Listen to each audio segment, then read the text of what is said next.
ओम नमः शिवाय। मैं हूं एस्ट्रोलॉजर के एम सिन्हा और मैं अपने इस यूट्यूब चैनल पर आप सभी का हार्दिक स्वागत करता हूं। नवंबर का महीना और मिथुन लगन वाले जातकों पर कैसा बीतने वाला है, आइए हम इस वीडियो को समझते हैं। देखिए, इस वीडियो को प्रारंभ करूं इससे पहले आपको डिस्प्ले में कुंडली एक्सपर्ट का मोबाइल ऐप भी दिख रहा होगा, जिसमें कई प्रकार के फ्री और पेड फीचर्स हैं। और राइट हैंड साइड में आपको हिंदू धर्म के प्रचार और प्रसार के लिए जो मैं संपादकीय करता हूँ, ज्योतिष विज्ञान की मैगजीन डिस्प्ले में दिख रही होगी, जिसमें हिंदू धर्म से संबंधित सभी व्रत त्यौहार जिस महीने पड़ने वाले हैं और उसके साथ साथ ज्योतिषीय आलेख उसमें लिखा रहता है। ज्योतिष से संबंधित भी कुछ चीज़ें उसके अंदर मेंशन रहती हैं। इवन महादेव लाइव सेशन में जो आप क्वेश्चन पूछते हैं, जिनके क्वेश्चन बच जाते हैं, उनको इस मैगज़ीन में सम्मिलित किया जाता है। अब हम स्टार्ट करते हैं। इस महीने के व्रत और त्यौहार क्या रहने वाले हैं और उसके बाद आपका ये पूरा महीना कैसा बीतेगा। वैसे देखिए तो नवंबर का जो पूरा महीना रहेगा, नवंबर का पूरा महीना व्रत और त्योहारों से भरपूर रहने वाला है।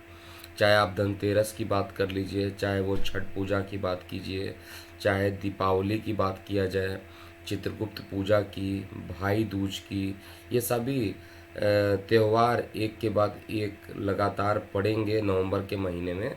तो आधा समय तो आपको त्योहारों में निकल जाना है। लेकिन ग्रहों की क्या स्थिति बनती है उसको हम चार्ट के माध्यम से समझेंगे। तो डिस्प्ले में आपको दिखाई दे रहा होगा, 1 नवंबर को रमा एकादशी है, 2 नवंबर को धनतेरस है और भौम प्रदोष है, 3 नवंबर को नरक चतुर्दशी और मासिक शिवरात्रि भी उसी दिन है, 4 नवंबर को दीपावली, 5 नवंबर को गोवर्धन पूजा, 6 नवंबर को भाई दूज, 8 नवंबर को खरना है, छठ पूजा में जो खरना होता है, और फिर 10 नवंबर को छठ पूजा है, 14 नवंबर को देवोत्थान एकादशी भी मनाई जाएगी। तो पूरे त्यौहार का इस महीने आनंद लीजिए। लेकिन आपके ग्रह कितने सपोर्टिव हैं, आपके ग्रह इस समय क्या कह रहे हैं मिथुन लगन वाले जातकों के लिए, केवल मिथुन लगन वाले जातकों को ये देखना चाहिए।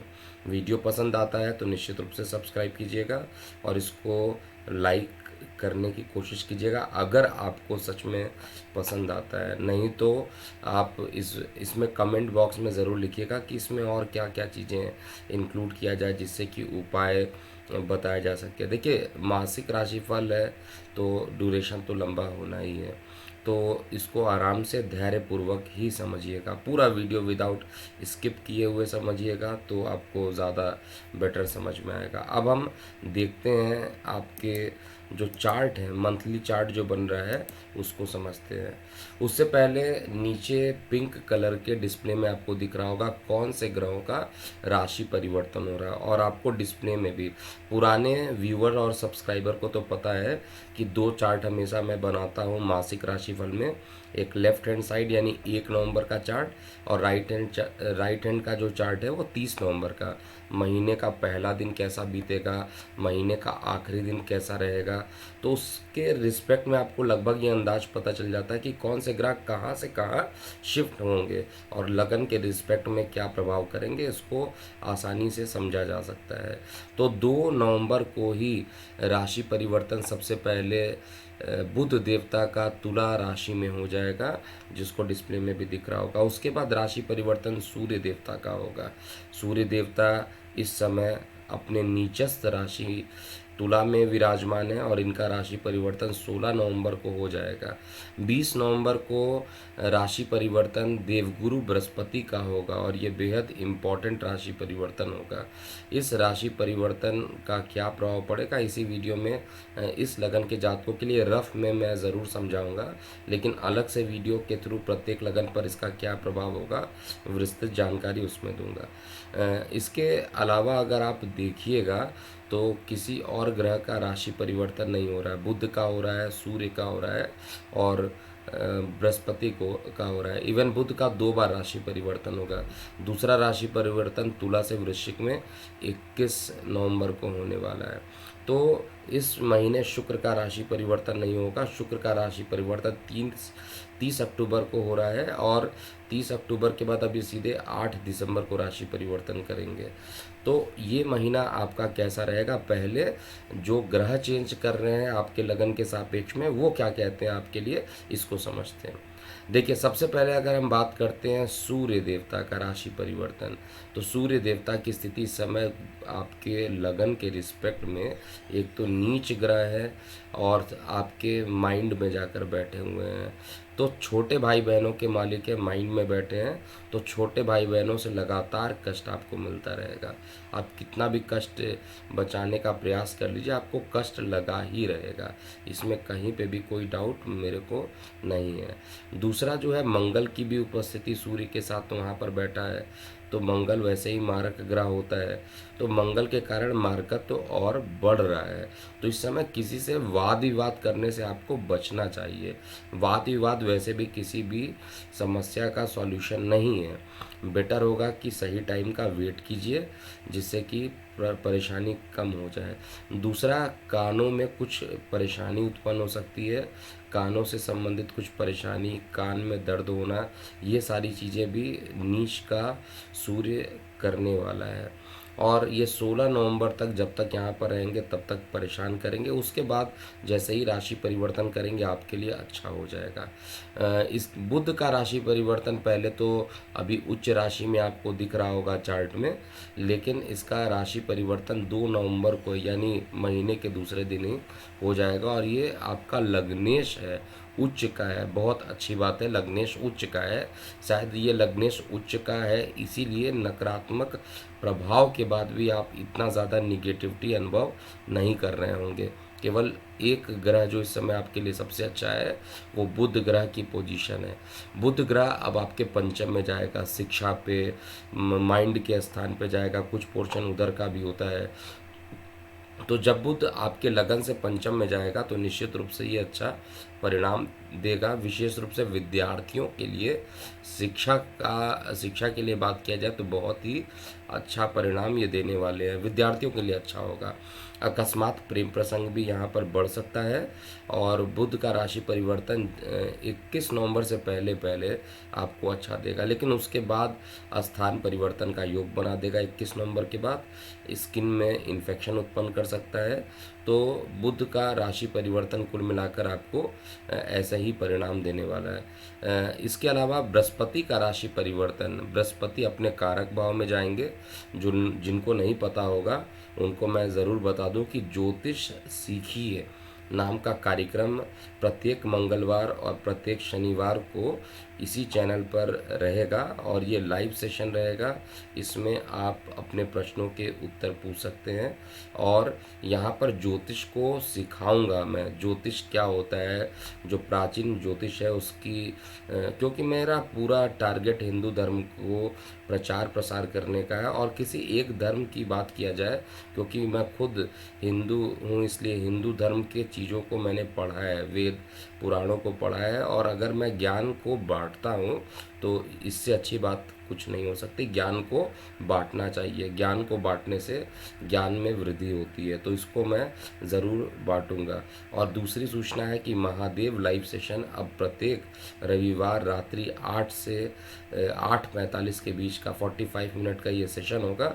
तो जिन्होंने अभी तक चैनल को सब्सक्राइब नहीं किया है वो चैनल को सब्सक्राइब कर लें और रेडी रहें 8 बजे प्रत्येक रविवार को 8 बजे। तो ये दो चीज़ें हमने इंक्लूड किया है। तीसरा इंक्लूड जो है दैनिक राशिफल भी है, जिसमें आपके रोचक तथ्यों को भी बताया जाता है, ज्योतिष विज्ञान से संबंधित और धार्मिक चीज़ों को भी बताया जाता है। तो दैनिक राशिफल, ज्योतिष सीखें और फ्री महादेव लाइव सेशन, ये तीनों ही चीज़ का आयोजन किया जा रहा है। और ये लगातार मेरा प्रयास है कि आपको ज़्यादा से ज़्यादा क्लियरिटी दिया जा सके। इस समय कोई दूसरी प्रकार की प्रेडिक्शन अभी बंद चल रही है, क्योंकि यहाँ पर मैं चाहता हूँ कि आप इसको ज़्यादा से ज़्यादा समझिए। जैसे जैसे समय आएगा जो पॉलिटिकल प्रेडिक्शन के हैं, अगर कैलकुलेशन मुझे मिलता है तो मैं ज़रूर उसको पोस्ट करूँगा। फिलहाल बृहस्पति देव का राशि परिवर्तन जो है आपके भाग्य में जाने वाला है और आपके कर्म स्थान का मालिक है। तो कर्म से द्वादश में है, तो थोड़ा स्थान परिवर्तन ज़रूर यहाँ पर कराने की कोशिश करेंगे और साथ में जॉब भी भाग्य से लग जाएगी। तो जॉब में कोई बहुत ज़्यादा परेशानी मुझे नहीं दिख रही है। और लगन पर भी ये दृष्टि डालेंगे, तो लगन पर दृष्टि डालने से ज्ञान का प्रचार प्रसार ज़रूर बढ़ेगा। छोटे भाई बहनों से जो मतभेद थे वो धीरे धीरे कम होंगे, लेकिन पत्नी को लेकर या जीवन साथी को लेकर पुनः एक बार परेशानी उत्पन्न हो सकती है। और साथ में जो सूर्य का नकारात्मक प्रभाव है, हालांकि सूर्य देवता 16 नवंबर को वहाँ से निकल जाएंगे और बृहस्पति देवता की दृष्टि पड़ेगी। तो जो विद्यार्थी वर्गों के लिए महीने का जो 16 नवंबर तक का डेट है, जितना खराब था उतना ही ज्ञान वाली बातें स्टार्ट हो जाएंगी आपके लिए। और वो भी 20 नवंबर के बाद से लगभग जो 10 दिन बच रहा है वो आपके लिए विद्यार्थी वर्गों के लिए अच्छा बीतने वाला है। अब हम संक्षेप में समझते हैं कि आपका स्वास्थ्य कैसा रहेगा, आपका कार्य व्यवसाय कैसा चलेगा, आपके प्रेम प्रसंग कैसे रहेंगे, शिक्षा कैसा रहेगा, यात्राएं कैसी रहेंगी, और अगर इस महीने कुछ उपाय करना है तो क्या उपाय करना चाहिए, ये सारी चीज़ें हम इसी में समझेंगे। तो आइए स्टार्ट करते हैं। सबसे पहले आपका स्वास्थ्य कैसा रहने वाला है। तो देखिए, स्वास्थ्य से रिलेटेड आपको यहाँ पर एक स्वास्थ्य मीटर दिखाई दे रहा होगा। तो स्वास्थ्य कैसा रहेगा इसको हम समझते हैं। देखिए, स्वास्थ्य के लिए अगर देखा जाए तो स्वास्थ्य का जो मालिक बन रहे हैं वो ऑलरेडी आपके चार्ट में स्वास्थ्य को लेकर जो मालिक होते हैं 9 नंबर की राशि यानी मिथुन। यहाँ पे आप चार्ट में मैं थोड़ा समझाना चाहता हूँ और उसके बाद स्पीडोमीटर दिखाना चाहता हूँ। ये जो स्थान आपको दिख रहा है 8 नंबर की राशि, ये आपके स्वास्थ्य का स्थान है और यहाँ बुध के साथ केतु रहेगा। स्वास्थ्य मीटर जो इस समय बता रहा है वो आपका 56% स्वास्थ्य इस महीने आपका अच्छा रहेगा, जैसा कि मैं चेक कर पा रहा हूँ। 56% तो आपको निश्चित रूप से अच्छा परिणाम ये देने वाला है और इससे अच्छा भी हो सकता है। इसमें दिक्कत क्या है, स्किन से संबंधित समस्याएं जो रहेंगी वो महीने के सेकंड हाफ में यानी 16 नवंबर के बाद स्किन से संबंधित परेशानी उत्पन्न हो जाना, न्यूरो से जो लोग परेशान हैं उनकी परेशानी बढ़ जाना, ये दोनों चीज़ें हो सकती हैं। इसके अलावा जो सूर्य देवता जैसे ही वहाँ पर पहुँचेंगे, सूर्य देवता का जो प्रभाव रहेगा वो स्वास्थ्य को में जो रुकावटें आ रही हैं यानी स्वास्थ्य में जो गिरावट आ रही हैं उसको ठीक करेंगे और गुप्त शत्रु भी यहाँ पर जो आपके हो चुके हैं उनको भी एक एक करके बाहर निकालेंगे। तो ओवरऑल कहा जाए स्वास्थ्य को लेकर थोड़ा चिंताजनक स्थिति ज़रूर यहाँ पर अभी बन रही है। और जिनको न्यूरो से प्रॉब्लम है, किसी प्रकार का न्यूरोलॉजिकल डिसऑर्डर है, न्यूरो से रिलेटेड प्रॉब्लम है, उनको ज़्यादा परेशानी रहेगा। और स्वास्थ्य को अगर आप चाहते हैं कि सही हो तो आपको बुधवार का फास्ट रखना चाहिए। बुधवार का फास्ट रखने से आपका स्वास्थ्य जो रहेगा वो अच्छा रहेगा। इसके अलावा अब हम बात करते हैं आपके कार्य और धन की स्थिति को हम देखते हैं कि धन इस महीने कैसा रहने वाला है। तो धन की स्थिति का जो स्पीडोमीटर आ रहा है अभी थोड़ी देर में आपको अपडेट होता हुआ दिखाई देगा। 69% ये लगभग धन की स्थिति बता रहा है यानी अच्छा रहेगा।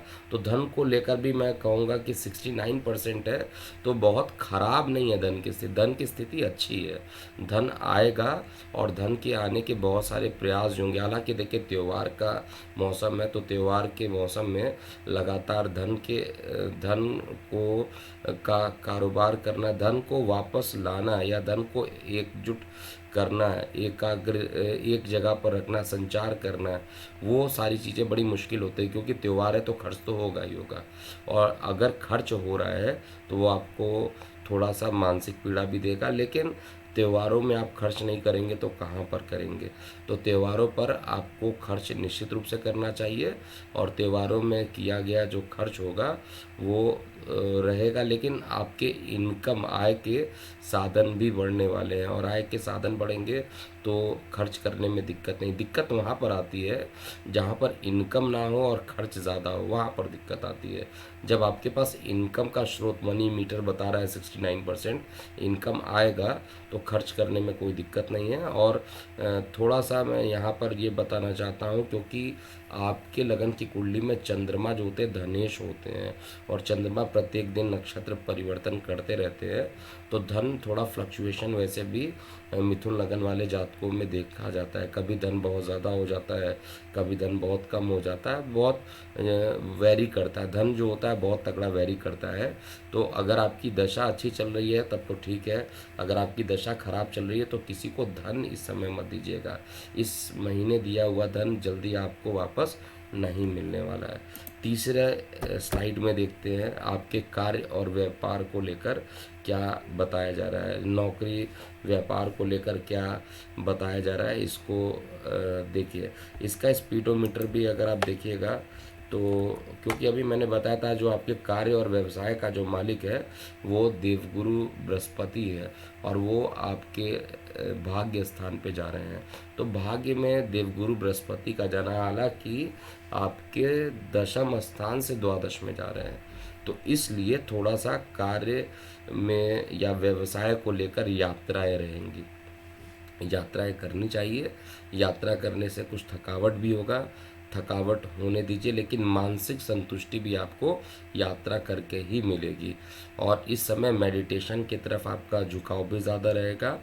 कार्य में पूर्ण रूप से आप अपना मन लगाकर कार्य करेंगे, जिस कारण से स्पीडोमीटर जो 84% दिख रहा है वो नौकरी व्यवसाय को लेकर काफ़ी अच्छा निकल कर आ रहा है मिथुन लगन वाले जातकों के लिए। तो नौकरी व्यवसाय को लेकर एक्सीलेंट समय है, और इस समय आपको जब समय अच्छा हो तो अगर स्थान परिवर्तन करना हो, नौकरी चेंज करना हो, या अपने कार्यस्थल में अगर आपको अनस्टेबल आप लगते हैं कि अनस्टेबल हो गए हैं, तो आपको निश्चित रूप से वहाँ पर सही टाइम स्टार्ट होगा 21 नवंबर के बाद। धीरे धीरे सही टाइम का वेट कीजिए, और जब टाइम सही होगा तो नौकरी भी वापस लग जाएगी। नौकरी व्यवसाय कार्य सब आपके लिए 84% का मीटर दिखा रहा है, और ये अच्छा है। इसके अलावा शिक्षा की स्थिति क्या रहेगी और शिक्षा का स्पीडोमीटर क्या बता रहा है, इसको हमें समझना चाहिए। देखिए, शिक्षा का जो स्पीडोमीटर है वो केवल 41% बता रहा है। देखिए, मैं बता ही रहा था ऑलरेडी आपको कि जो शिक्षा है उस वो पंचम है, और पंचम का जो पंचमेश जो है वहाँ पर सूर्य और मंगल की स्थिति आधा महीना तो वैसे ही कंसंट्रेट नहीं होने देगा। मानसिक तनाव, किसी बात को लेकर छोटे भाई बहनों से तनाव, किसी बात को लेकर मानसिक तनाव हो सकता है, और ये तनाव ही आपको ज़्यादा परेशान करने वाला है, और ये आपके आत्मबल को कमज़ोर कर सकता है। मतलब जो कॉन्फिडेंस आपके अंदर था पहले, उसमें थोड़ा सा कमी महसूस कर सकता है। अगर आपको छोटे भाई बहनों से कष्ट मिल रहा है और उधर संबंधित भी परेशानी रहेंगी, तो ऑब्वियस सी बात है शिक्षा के लिए आपका स्पीडोमीटर एकाग्रचित नहीं होने देगा, और इस कारण से स्पीडोमीटर 41% का आपको दिखाई दे रहा है। शिक्षा अच्छा हो इसलिए आपको शुक्र देव की आराधना करनी चाहिए, शुक्र का बीज मंत्र करते रहिए, जिससे कि आपको परेशानी नहीं होगी। अब हम शिक्षा के बाद आते हैं आपका लव रोमांस कैसा बीतने वाला है इस पूरे महीने। देखिए, यहाँ पर शिक्षा में तो कमी दिख रही है, लेकिन लव रोमांस का स्पीडोमीटर जो 84% है, जो कि अच्छा है। लव रोमांस बना रहेगा इस महीने में, लेकिन और ये किसी साइड में जाकर जिनके विवाह नहीं हो रहे हैं उनके प्रेम प्रसंग अगर चल रहे हैं, तो इस महीने इसके विवाह में कन्वर्ट होने की संभावना बहुत ज़्यादा मैं चेक कर पा रहा हूँ। अगर आप मिथुन लगन वाले जातक हैं, प्रेम प्रसंग आपका बड़ा रहेगा, प्रेम प्रसंग में कोई दिक्कत नहीं है, लेकिन तू मैं अभी भी लगी रहेगी। किसी बात को लेकर ज़्यादा लड़ाई झगड़ा करने से अच्छा है कि शांति से बैठे और एक दूसरे के पक्षों को सुने, जिससे कि आप लोगों के बीच में जो भी निगेटिविटी चल रही है वो सभी चीज़ें ख़त्म हो जाए। और वैसे भी मुझे दिख रहा है कि लग्नेश आपका 2 नवंबर को ही आपके पंचम में आ जाएगा, तो सूर्य का बुरा प्रभाव वो धीरे धीरे कम करने की कोशिश करेगा। इसलिए लव मीटर आपका यहाँ पर अच्छा दिया हुआ है, लव रोमांस के लिए ये समय आपका अच्छा है। अब हम बात करते हैं यात्राओं के लिए कैसा ये समय आ रहा है। तो यात्राओं का स्पीडोमीटर अगर आप देखिएगा, यात्राएं तो होनी चाहिए, यात्रा के लिए स्पीडोमीटर 65% के आसपास निकल के आ रहा है। यात्राएं जो है वो 65% का इसलिए आपको बता रहा है, एक तो कार्य व्यवसाय में स्थान परिवर्तन का योग बन रहा है, आपके कार्य स्थान का जो मालिक है वो आपके उस पर्टिकुलर स्थान से 12th में जा रहा है, तो यात्राएं तो होंगी। और यात्राओं के कारण और यात्राओं के कारण जो होगा वो थकावट भी शरीर के अंदर रहेगी। यात्राएं करना आपके लिए शुभ रहेगा, यात्राएं कीजिए, लेकिन यात्राओं का योग है 65% है, तो इसका मतलब है कि आप मान के चलिए कि यात्राएं जो रहेंगी वो अच्छी खासी ही रहने वाली इस महीने भी। और धार्मिक यात्राओं के लिए अगर आप निकलना चाह रहे हैं तो आपके लिए बेहतरीन रहने वाला है। अब अंत में देखते हैं क्या उपाय आपका बन रहा है, इस महीने क्या परेशानियां हो सकती है, रफ में समझा जाए और उसका क्या उपाय है उसको समझते हैं। तो उपाय के लिए सबसे पहला चीज़ तो प्रॉब्लम कहाँ पर है, सबसे पहले ये देखते हैं। प्रॉब्लम शिक्षा में आ रही है कहीं पे थोड़ी देर, और प्रॉब्लम आ रही है आपके स्किन को लेकर डिसीज़ में, प्रॉब्लम आ रही है आपको न्यूरोलॉजिकल लेकर, और जॉब के स्थान परिवर्तन को लेकर। इन सभी के लिए आपको यहाँ पर वटुक मंत्र का जाप करना चाहिए, नंबर 1। और वटुक मंत्र का जितना जल्दी आप जाप करेंगे उतना अच्छा रहेगा। अगर आपको वटुक मंत्र नहीं मिलता है तो भैरव जी का मंत्र भी अगर आप करते हैं तो आपके लिए अच्छा रहेगा। दूसरा, यहाँ पर 21 नवंबर से पहले पहले तक का जो दिन है उस समय तक आप बुध का बीज मंत्र ज़रूर कीजिए, आपके लिए अच्छा रहेगा। उसके बाद जब बुध अष्टम 6वें में चले जाएंगे तो उस समय बुध का बीज मंत्र करने से अच्छा है बुधवार को फास्ट कीजिएगा, जिससे कि दिन आपका अच्छा बीतेगा। इसके अलावा कोई अलग रेमेडीज़ देने की ज़रूरत नहीं है, बाकी समय तो आपके लिए अच्छा है, लेकिन जो चीज़ें बताई गई हैं चार्ट में उसको ज़रूर आप समझ लीजिएगा।